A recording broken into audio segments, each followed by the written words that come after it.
Here we go. Yes. Hey, this is Johnny Bean and Rob Johnson. We are live. And yes, I got an alert. So I've got my wife's phone. Oh, nice. I subscribed to my YouTube on her account. I set up the alert.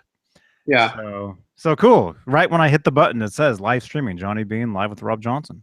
Cool. Nice. So if anybody, if anybody's watching this, if you want to be alerted to when we go live, like right now, like whenever we do this, right when I hit the button, go to your YouTube app, go to my page on YouTube on the app, and there'll be like a little bell. You want to click on that, and it'll show like little, like it's ringing, like little, what do you call it? Little things around it. Click on that, and that means you'll get an alert right when we go live. So it worked.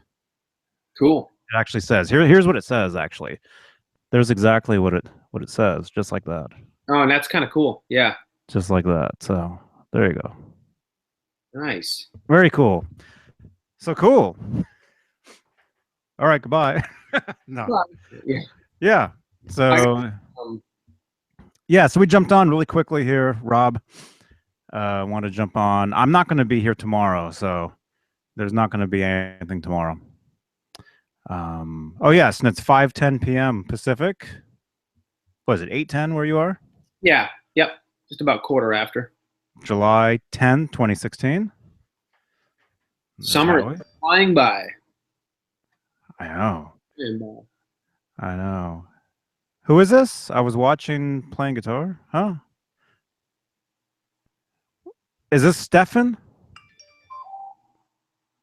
Is that your name, Stefan? Just got a comment here real quick. Yep. And then we can read that other one, I guess, if you want. If it's a question, I'm not sure. I wasn't sure. I think it was more of a comment.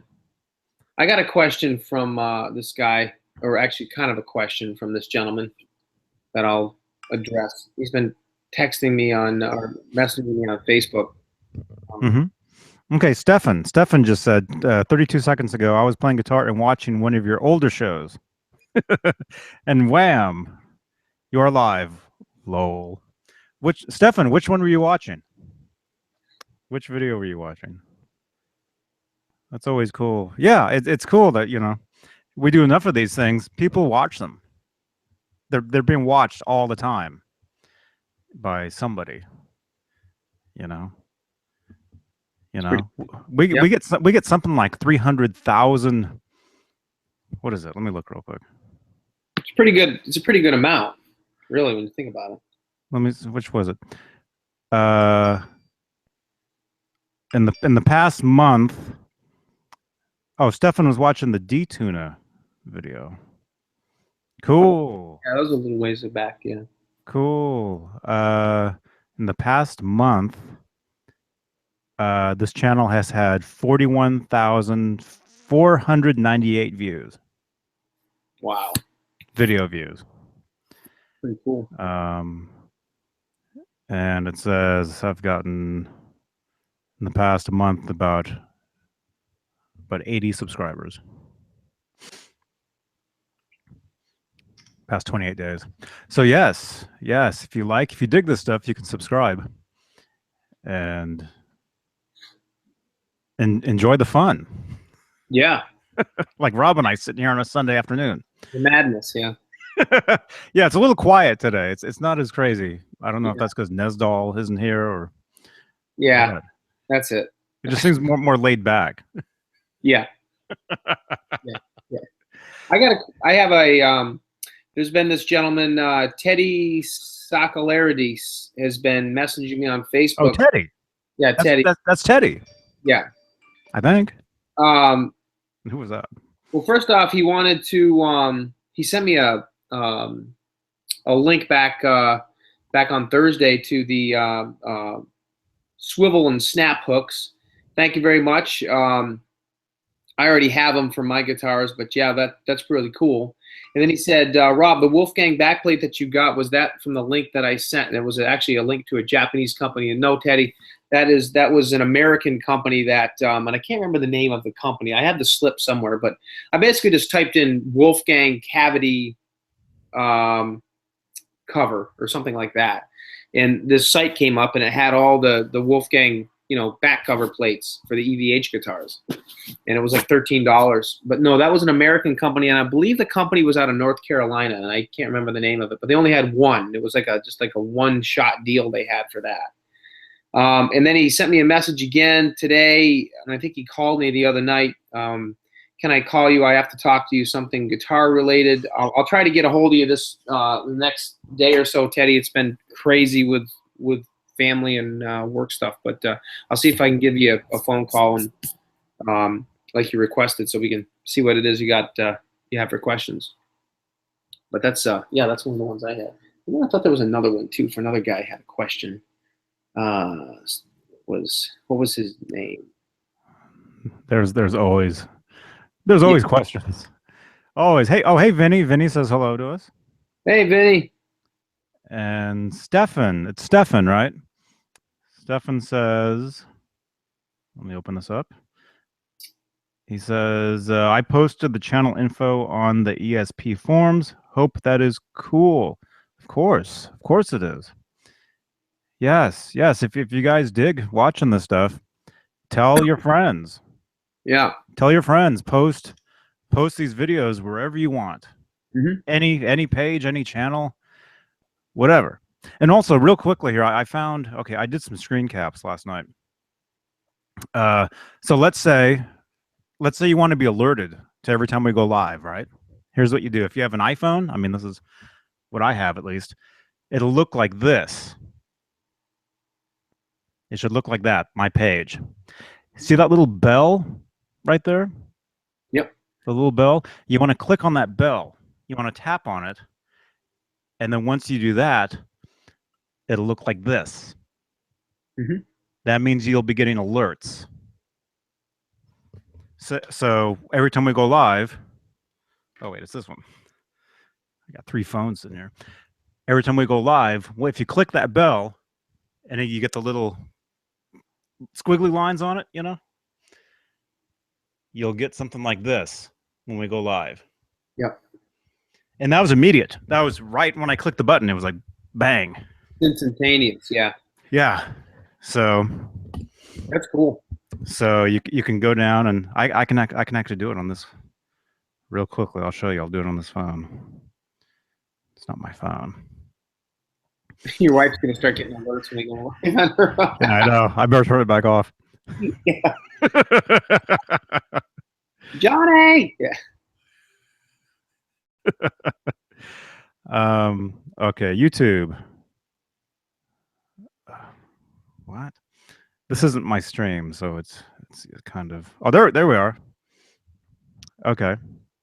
All right. So you open up YouTube, and it'll show like this picture like this, and it'll say live in red, and you just click on it. All right. And there we are. Yep.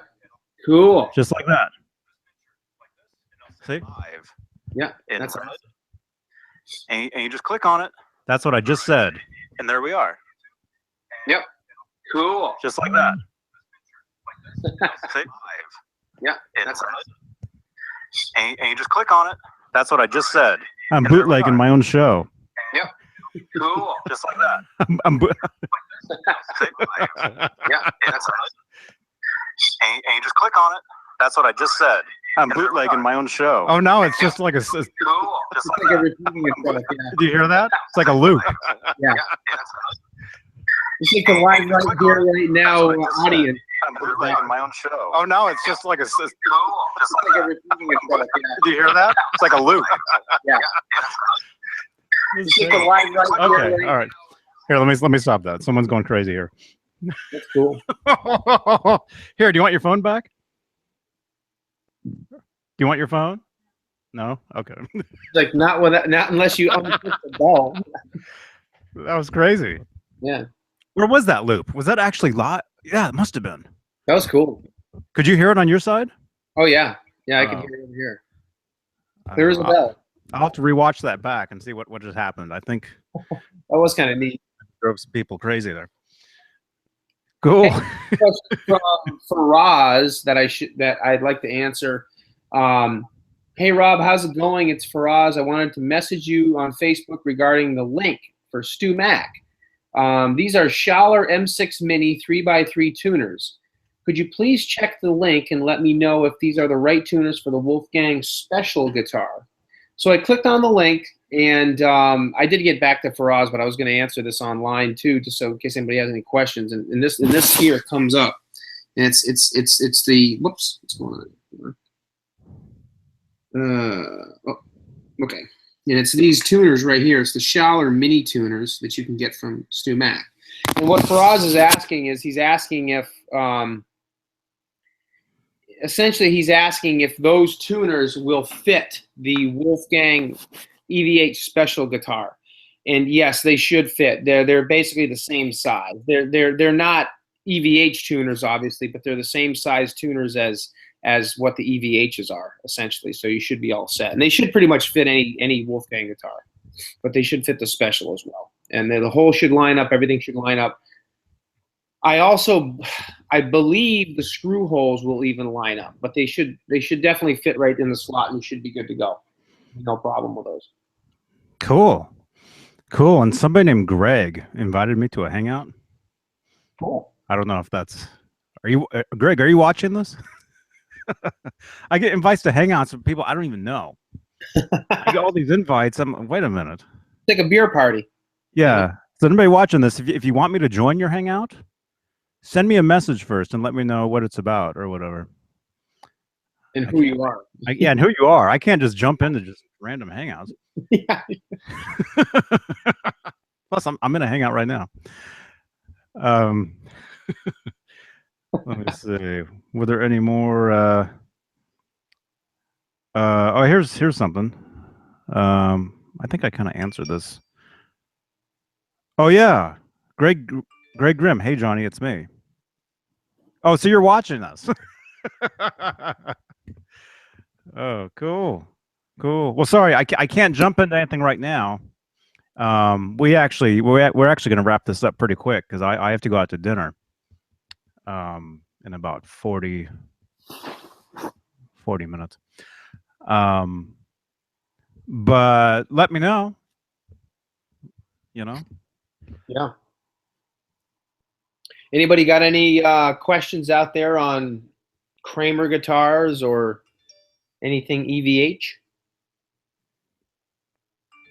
Oh, Greg is asking, what's the best way to chat with us? Greg Grimm. What's the best way to chat with you guys? You mean like on camera or like this? Or like what you're doing? Because what you're doing is cool. Commenting, I mean, that's fine. If you actually want to talk to us, or if you actually want to join us in the hangout, like I said, we're going to wrap this up pretty quickly, this one, but if you'd like to join us another time, that could work. Yeah, there's a number of different ways just to get in contact with us. I mean, commenting on the video itself, like you're doing right now, that's cool. Stefan said something. Messaging me on Facebook is another way you guys can get in contact with us. Yeah. I've got guitarist Johnny Bean on Facebook. You can message me there, or you can message me on just Johnny Bean. You can tweet me if you're on Twitter. You can tweet me either at Johnny Bean or at Kramer_5150. That's probably the better one to tweet me at. Kramer. How do you spell Kramer? C. Oh no. K. K-R. How do you spell it? Well, you can spell with a C, but Kramer. Yeah, that's the movie. Yeah, Kramer_5150. Tweet me. Follow me on that page. That page I dedicate to the guitar and the Van Halen EVH content. My other Twitter is just me posting, photos of my omelet,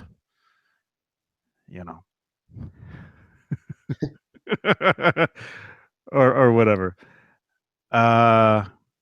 Stefan says, there we go. Johnny, that looping you just performed should be made into a song. There you go. It should. If anybody wants to make that into a song, go ahead. Just let us know where it is, and we'll play it. We'll play it. We'll play it on the air. Mike Kraus says, "Good evening. Good evening, Mike." Is it Biggles? Is it okay to clean a guitar with baby wipes? I think baby wipes are an alcohol-based wipe, right? I mean, I don't think you're going to hurt the guitar. I mean, depending on what kind of a finish it has on it, I think it'd be okay. It wouldn't be my first choice of cleaner to use. I mean, I usually just use a nice dry rag with a little bit of guitar polish. Or actually on the guitar necks, when I clean the necks, I'll actually use a rag with a little dab of Pledge. That seems to get a lot of the fingerprints and stuff off. But quite frankly, lately I haven't even been cleaning any of my guitars. As far as the necks, I never clean the necks anymore. I let the natural skin oils get right in there like Ed does, and I think it just makes the guitar neck that much more comfortable to play. And I really kind of agree with Ed on that. I mean, look at Johnny's Music Man guitar neck. I mean, that thing's got some serious play wear on it. Thing's a mess. Yeah, but it looks great though. And I've cleaned it. It's been cleaned. Yeah. Oh yeah, that thing I played for many, many years, live, touring, recording, never cleaned it ever. And then I cleaned it one time, I think back in 2004. I cleaned it. And it's back now to looking how it looks again, You still play that guitar a lot? Yeah, I do. I mean, I use it for recording. Yeah. I generally I haven't played that guitar live probably since 2004, 2005, somewhere. Right. Probably before. Well, yeah, I would say somewhere in there. Was the last time I actually gigged with that particular guitar. After that, I switched to like Telecasters and what else? Yeah, I think the Tellies, my Hamer, my Hamer Phantom, 335s. Yeah, that's mainly what I've used since. But Alberto says, "Sup guys? Sup, Alberto? Alberto, what's going on? Sup, dude?" Eric Broadbent says, "Hi guys." Hey, Eric. Eric, you're another one. I will get back to you, Eric, on that topic we were discussing last week. It's been crazy. I will give you a call, and I do appreciate your help. Cool. Says he's jamming and watching. Stefan says baby wipes are okay for guitar, but don't use them on rosewood or ebony fretboards. It could dry them out. Yeah. And again, it's an alcohol-based product, so that will definitely dry out. And like he said, rosewood, it'll make it really, really dry. Maple, not too bad, but I still wouldn't use it on. I wouldn't use it on a neck, unless you're going to be using some type of you want to use something that's going to. I wouldn't say leave a film, but you want to use something that's going to keep the neck from drying out. You don't want something that's going to dry it out. And an alcohol-based product like a baby wipe will do exactly that. Once it dries up, it'll make it real woody feeling, like real, like the pores and I don't know, whatever you want to call it, the skin of the neck. You'll feel that real dry feeling, and especially if you use it on like he said, if you use it on rosewood or ebony, you'll dry those things right out. Yeah, I use lemon oil Lemon oil. That's another good one. Yeah. I use like Pledge, like just the lemon oil, like a rag with the oil, and then Yep. just wipe it. I mean, not too much because Right. it'll be greasy for days. Yeah. General rule of thumb is less is more on that kind of stuff for sure. Yeah, I've used that. I've used uh what's it? You know that Dux Deluxe? Yeah, I've You heard know of it. that? Yeah, I've heard of it. I've never Like, used it, but I've heard of it. Yeah. like a polish. It's basically just I think it's like lemon oil just in Yeah. another tube or whatever. Uh oh, Biggles says oops. Uh-oh. Are you what did they do? Uh-oh, Biggles. I think it's Biggles. Dry that neck out, Biggles. Alberto sent me a photo of a what is that, an Axis? An Axis guitar, I think. Cool. Cool. Oh wow, everybody's jumping in here. Dang. Cool. Um but yeah, let's read a few of these and then I'll probably have to split, I'd say Yeah. within like 5 minutes. Yeah, that's fine. We can do, if you guys want to do a hangout on Tuesday night, we could do that too. I know you're going to be gone tomorrow night, but I'll be gone tomorrow. Yeah, I'll be up in Walnut Creek tomorrow. Yo, Richard. Or Robert. Robert Richardson. Hey Johnny, I have a question about your Ernie Ball. Can I read this on here? Is this for me to read?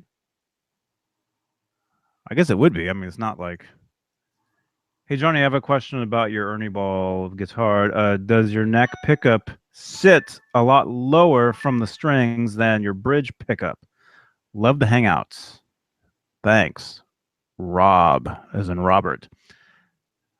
What was the question? Does my neck pickup sit lower than the bridge? I think mine might be about the same. What? Do you know about yours? yeah, I'm going to check mine. Stand by. I'll bring it right in to take a look at it. Yeah, maybe I should look. It's in a gig bag. I'll grab it out real quick. Wow.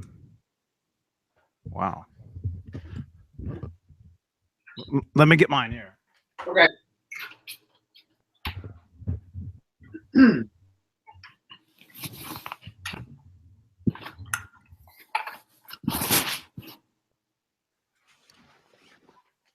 Okay.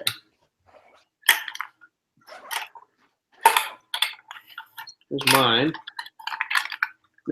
Here's mine. Yeah, mine definitely sits considerably lower. Yeah. Okay. Yeah, mine's lower too. Yep. I'd assume it's the route. Yeah, probably the route. Here's mine. You can tell. Here's the bridge, and then here's the neck. So it's definitely lower. A lot lower. Yep. Okay. Yeah.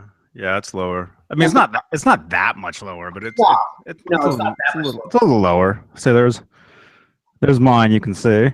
Yeah, you can see that. Yep. Mine has a broken string. Mine the other day, and it doesn't sound any. It sounds just like it should when I flip to the neck pickup.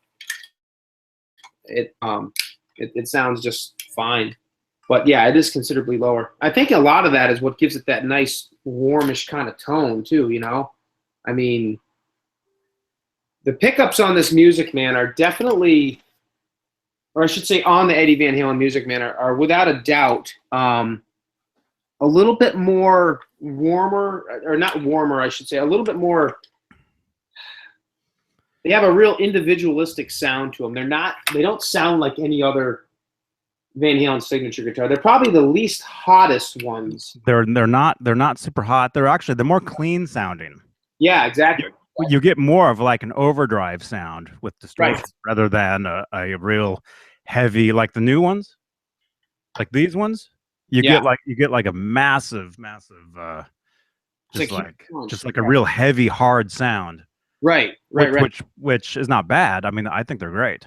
I love them. I've got them in that guitar right there, but yeah, they're very clean. I mean, they're great. But they're different. Yep. They're definitely different. But that, again, I mean, this definitely is probably one of my favorite Eddie Van Halen signature guitars. I really like the style. I like the body shape. I love the necks. Great, great, great guitars. The Ernie Balls are just phenomenal guitars. But, like we've said before in our hangouts, the PV's just a whole different animal, really. I mean, the necks are so different. Pickups are different. Body shape's different. I mean, as Johnny said before, I mean, the Ernie Balls are the mother of the EVH signature guitars, EVH and PV. But they definitely made some definite changes when they went to PV. And then certainly from, PV to EVH, some more distinct changes. The pickups seem to get considerably hotter with each model. Music Man, then PV a little hotter, then EVH real hot. And that seems to be the kind of take on Eddie's amps too. I mean, the amps get considerably, more distorted sounding too. Like with the 3 channels on the new EVHs. The red channel, insane. Really cool. Kind of how the progression has gone over the years. But I still have a soft spot. I really do. I have a real soft spot for these Music Man guitars. I really do. I love them. I really, really love them. They're very hard to replace. And when you play an actual EVH Music Man, and you feel this neck, and you feel how it feels up top when you get up real high, and then even down towards the middle or down towards the towards the nut, and then you pick up an Axis guitar. I notice a definite difference between the EVHs and the Axis as far as the neck feel. Yeah. On the Axis, the neck gets bigger and bigger and bigger faster as you go down. Right. It feels like a baseball bat. Almost to a degree, but yeah, the original Ernie Ball is a much smaller guitar. Right. Well, I mean, feel wise with the neck at least. I mean, the neck. It's a small guitar in general, but yeah, the neck is very, very, very tiny. Right. Believe it or not, and I'm blurry. Believe it or not. What's your white paper? Yeah, I know. Although we should probably wrap it up pretty quickly. Let me read some things really quickly here. Sean Mahoney says, "Hey guys, hey Sean." Mike Kraus says, "Hey, have you guys?" He's asking each of us, "ever considered doing a single as a tribute to Van Halen?"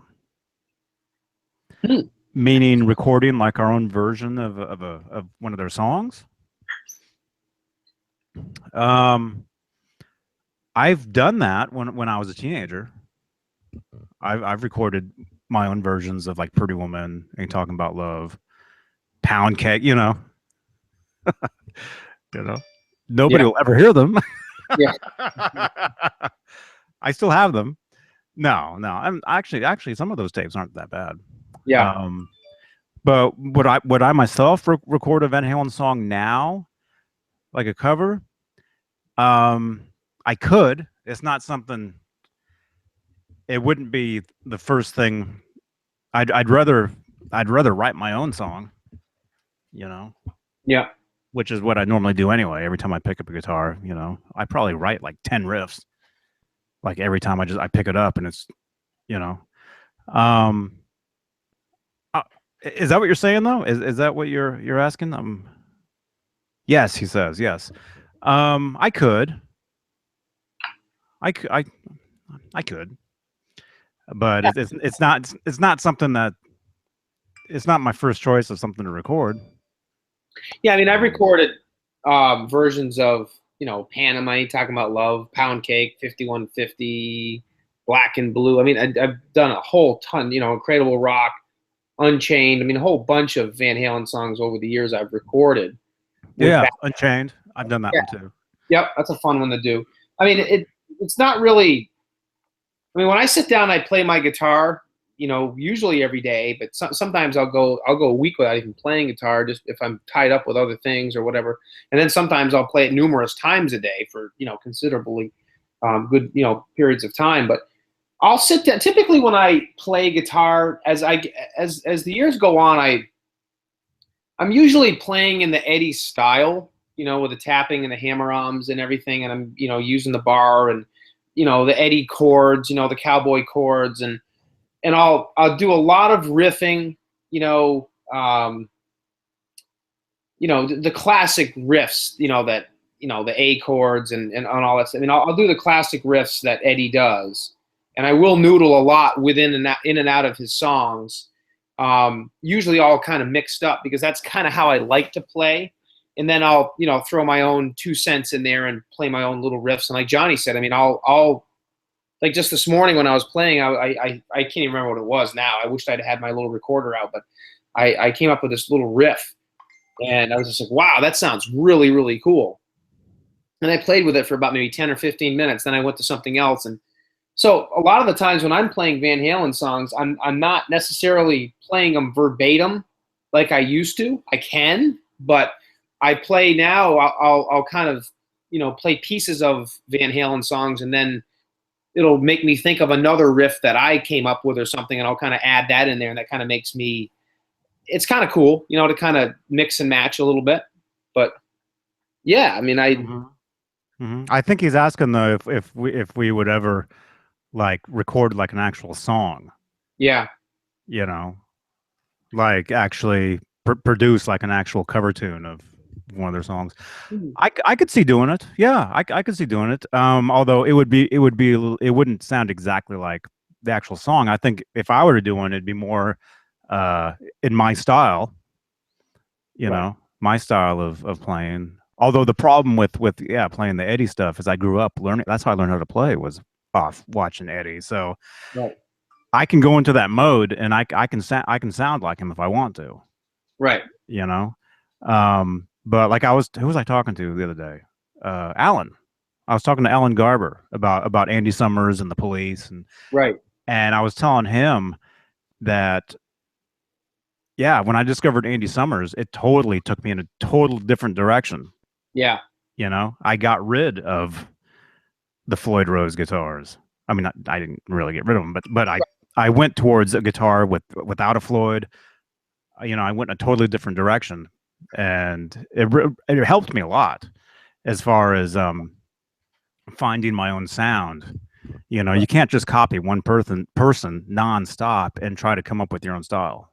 That's a good point. You'll just sound like whoever you're trying to copy.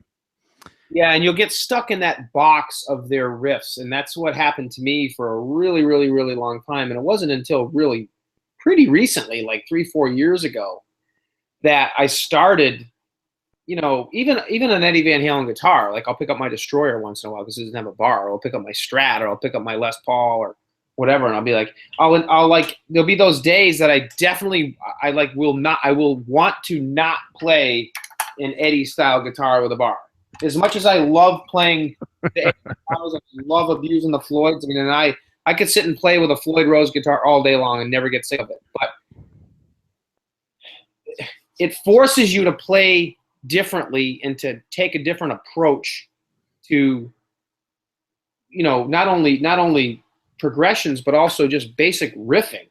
I mean, because it's easy to hit a power chord and then a harmonic, wee, and then you want to grab the bar and wee, it's so easy to do that when you have the bar. So it's nice when you don't have the bar sometimes because it really forces you to think out of the box a little bit, at least me. And it definitely changed my style of playing by doing that. And I really still have to kind of push myself to do more of it because I'm a very lazy guitar player. If I'm just sitting around on a Saturday morning having coffee and I want to play, I'll pick up my Music Man or my PV or my EVH or a Kramer or Frankie or whatever, and I'll just sit there and noodle Van Halen for 2 hours. And that's fun, and I enjoy it. But I'm not necessarily being productive. I'm not being a productive guitar player. You know what I mean? Yeah. There was times growing up where I would take the whammy bar off the Floyd Rose. Yeah. And play without it. Right. And there was other times I was in bands over the years where I would play guitars, and it might be like a Kramer style guitar, like a one pickup Floyd Rose guitar, but I would take the whammy bar off and block the trem. Right. So it basically became like a non-trem hardtail guitar. You know what I mean? Mm-hmm. Yeah. There were times I would play guitars like that, and that makes you that makes you really work on your left hand vibrato and Right. build that up. And it you know it's too easy. If you have a whammy bar, it's too easy, like you were just saying, to go and hit those harmonics and do those sounds. I mean, which they're cool and they're great, Oh yeah. you know. Um, and yeah, you have to have. That's why a lot of people are mad, I guess, maybe because of that Bumblebee Wolfgang special that came out. How it's a hardtail. Yeah. Everybody wished there was a Floyd on it, you know. But like I've told people, oh, I would love it without the Floyd because I could actually play it.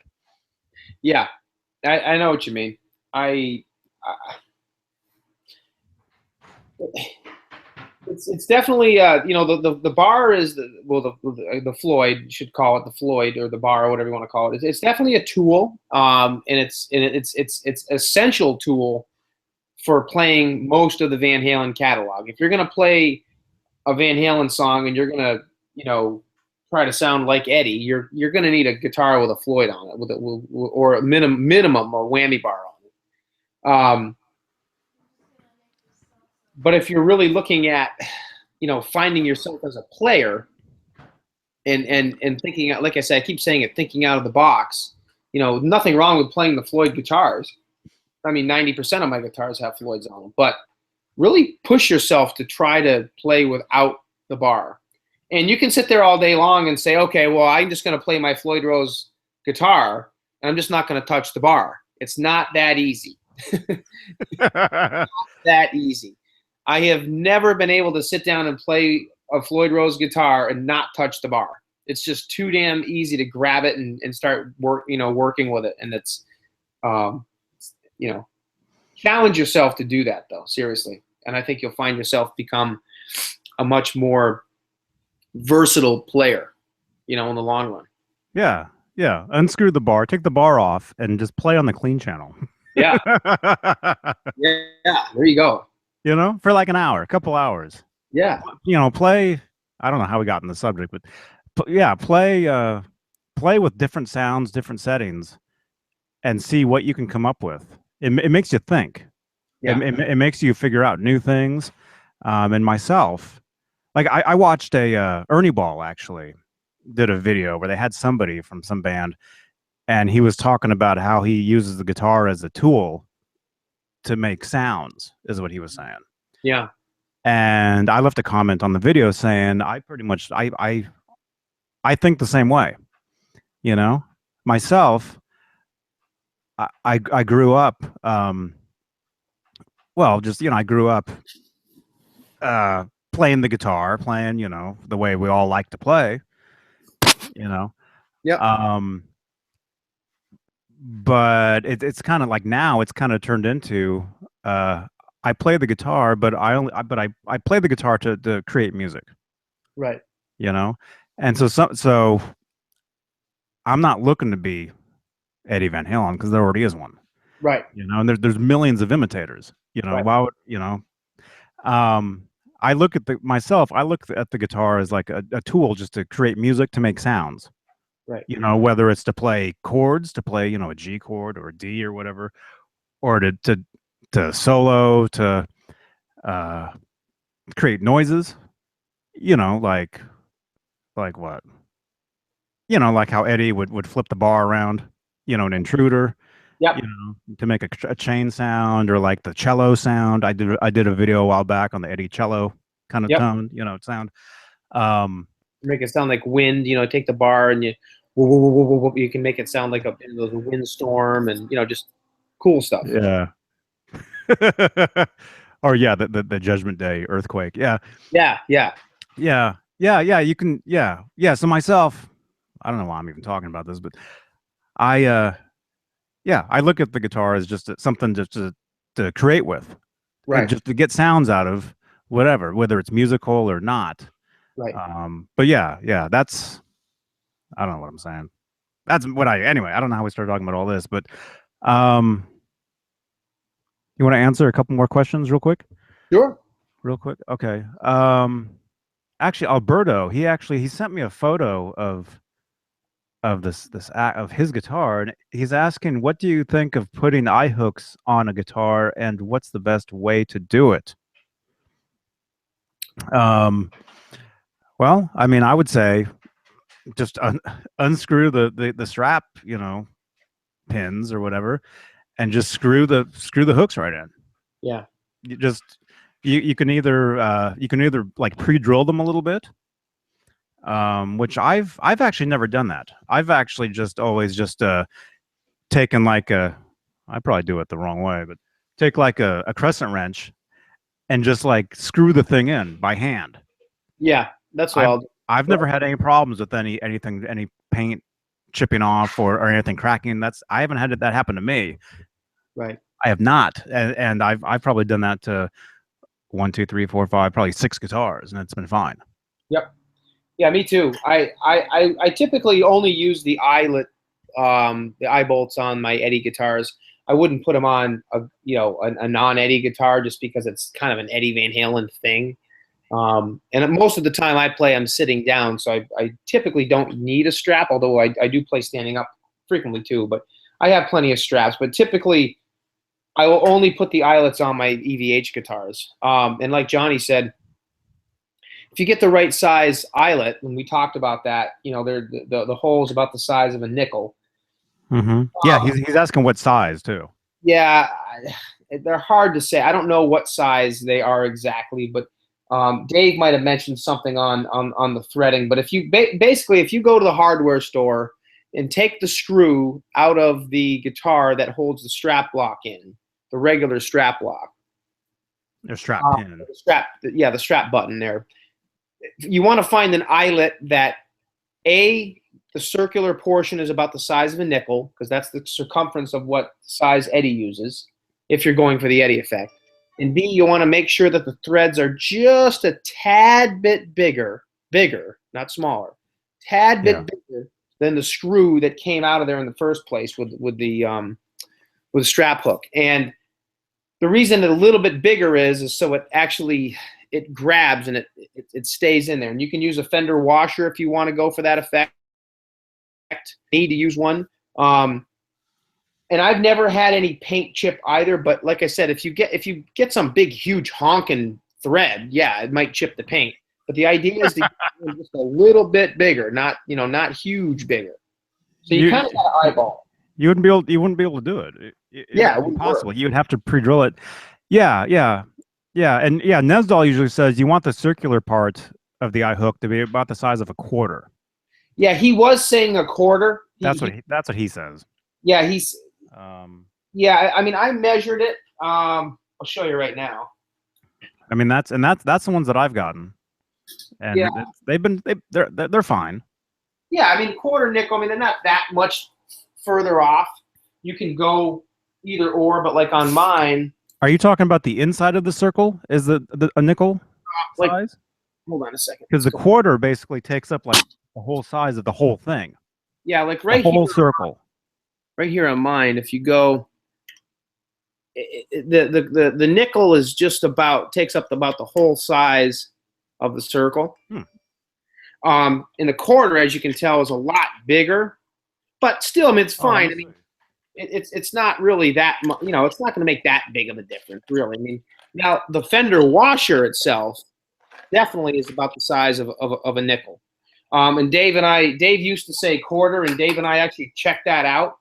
And the quarter is a little bit too big, because if you use the quarter-sized one, let me just unhook this here. If you use the quarter-sized one for the washer extends way out to the side and just looks wrong. And what you want is you want the washer that's looks just about like that. And that's a fender washer, and it's about the size of a nickel. But like Johnny said, I mean, as far as the eyelet's concerned, mine are about nickel-sized. My washer on mine is about the size of a dime. Okay, yeah, you got a smaller version too then. My washer is about the size of a dime, and then my eyelet is just a tiny bit smaller than a quarter. Yeah, smaller. A lot of it too, guys, is what you think looks right. I mean, it's not. A lot of it's just eyeballing it. There's no really right way to say exactly what Eddie's used unless you go actually look at Eddie's guitars. But by my eyesight, yeah, see, Johnny's yours look a little bit bigger. Here's mine. Yeah. Right, like this. Yeah. So. Yeah, and yeah, they're cool. Yeah. They're cool. I mean, you don't want this too small, right? Or you don't want it too big, right? You definitely want it where you can literally come right up and just and grab it, and you have plenty of wiggle room for the. Yeah. So maybe there's like a couple sizes you can use of each. Yeah, I think there is. There's probably a couple different sizes that you can use. Because, like I said on mine, look at my Ernie Ball strap. You can tell it's got plenty of wiggle room. You have the red one. That was the longer one, right? Yeah, it's the longer one. But what I did with it is I had to custom fit the strap to make it go through the eyelet. I didn't sell you that, did I? No. I got this one off of Scott years and years ago, a long time ago. But there was a blue one too. I didn't sell him that one, did I? I used to have two of those. Oh, really? I had two red ones. I sold them on eBay to somebody maybe it was years ago. I still have two of the blue ones, which I still use. Yep. Yeah, because the red ones are the longer ones, the bluer ones are the shorter ones, right? Yeah. The longer ones are too long. Yeah, they are. You have to be like Chewbacca to use one of those. Normally, and that's how they make them now too. Now the EVH brand now makes two versions as well. Right. Most people want the short one. I didn't even realize they were making a nylon version of that strap. Mm-hmm. Yeah, yeah. I saw it at NAMM in the display case. Yeah. Last year. Yeah. I still haven't actually tried one. I got one. Looks cool though. A couple of days ago. It's not bad. I got it on my Frankenstrat. Oh, you got one? Yeah, I'll show you. How is it? I love it. It's great. It's very comfortable. Hold on, I'll show it to you. Alberto. You're welcome, Alberto.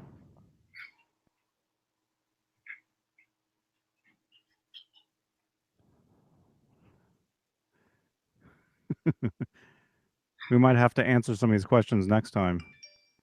We're getting more questions, and it's like 5 till. Yes, here's my Frank, and of course I got the brass block, but see it's EVH strap, but it's the nylon one, and great strap. I mean, yeah, I mean it's. Is that more comfortable? I wouldn't say it's more comfortable, but I wouldn't really necessarily say it's less comfortable. It's very, ooh, way out of tune. Yeah, it's very, very, very comfortable. I don't have any issue. It doesn't slip. It doesn't like the other ones. They slip on you. No, this one actually grabs it pretty good. It sticks pretty well. It can be really, really decent. And again, it's just as adjustable as any of the others. But yeah. Cool. Yeah, great strap. I like it. And I'd never had one before. This is the first nylon one I had, and I figured it'd be perfect for the Frankenstrap. Yeah, they're still new. I mean, they came. I saw them at NAMM last year, not this year, right? Right.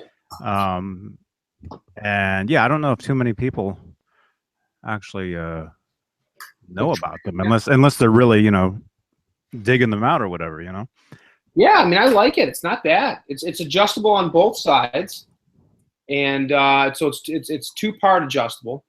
It's got an adjustment on the top half and the bottom, so it's got a lot of flexibility as far as adjustments concerned. Mm-hmm. But yeah, real comfortable strap, very much so. Cool. Yeah, I'd like to try one of those. Yeah. Okay, real quick.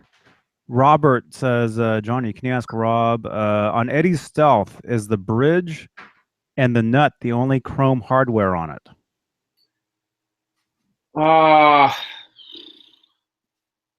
The bridge, the nut. Are you asking if maybe there's some of the titanium in there? Yeah, hold on. I have the magazine right here. I know the answer, but I'm going to confirm if I look at the magazine. There's a stormtrooper pointing a gun at me. Yeah. Yeah. I'm not scared though. I know he'll miss. All right, here's Eddie's number 1 and number 2 Stealth. And clearly, yes, they both have chrome Floyds with titanium blocks and stainless screws, and a chrome nut, and the string tree and the tuners are both black. So technically, it's the chrome bridge and the chrome nut. Those are the only two chrome things on those guitars. Everything else is black, and that's on his number 1 and his number 2. Yep. Cool. Cool. Yeah, I think he did play both guitars on tour. You just don't know what show he actually used the number 2 guitar. Hard to tell, yeah. Unless, I mean, they look pretty similar, don't they? I mean, yeah, they do. The top on the number 2 is a little lighter. I don't know if you can tell in this picture here. The top on the number 2 is just a little bit brighter. You can see the number 1 is on your right-hand side, depending on how you're looking at it. This one right here, that's the number 1, and this is the number 2. So the number 1 is a little black, a little darker, jet blackish, and this one's a little bit more like I would say like satiny. That's more like gray. Yeah, it's almost like a gray. And this is the other one was darker. Yeah. This is like Nesbot's guitar. Nesbot's guitar is just like that too. He's got that kind of satiny, kind of cool finish on his. Yeah. Yeah. The story is he's pointing that gun at me. Yeah, I know. And yeah, and those two stealths. Yeah, there was a number on the side of the headstock that said that one. His main guitar said 1. Yep. And then the other one said 2. Yeah, you can tell. It doesn't show the number 2, but it does show the number 1. Right here, you can see number 1 on the side. It's got a little sticker on it. The number 1 and 2, and then he's got. And we've showed you this before, but Frankenwolf. His cream guitar that he used on the 2007 tour had a number 1 on the back. Oh, really? On like the back of the body, there was like a number 1. It was either a sticker or like drawn on. Yeah, that would be this guitar right here, right on the end, and down here, it's you can tell it's right down here on the end. See it? Mm-hmm. That's that guitar right there. Yeah. There was a number 1 like directly on the back, like the bottom back of the body. I've got a photo of it. I'll remind me and I'll send it to you. Yeah, I'd like to check that out. That's cool. That was the 07 tour, correct? Yeah. Cool. Well, hey, I really have to run. Okay. 802 Blues says looks almost charcoal gray. Yes. Yeah, it does. Yep. Cool. Thank you everybody for watching this. Oh man, we got 30 people looking at us. Sorry, we're ending. I got to split. Maybe Tuesday. Maybe Tuesday we'll do another one. Maybe Tuesday. Okay. We did get a lot of questions. I don't know if you have some time, if you want to go to this video, on your, on whatever, you'll see a bunch of questions. I don't know if you want to answer any of them, just if you feel like it. If not, we can revisit a lot of these questions on either Tuesday or Wednesday, whichever day.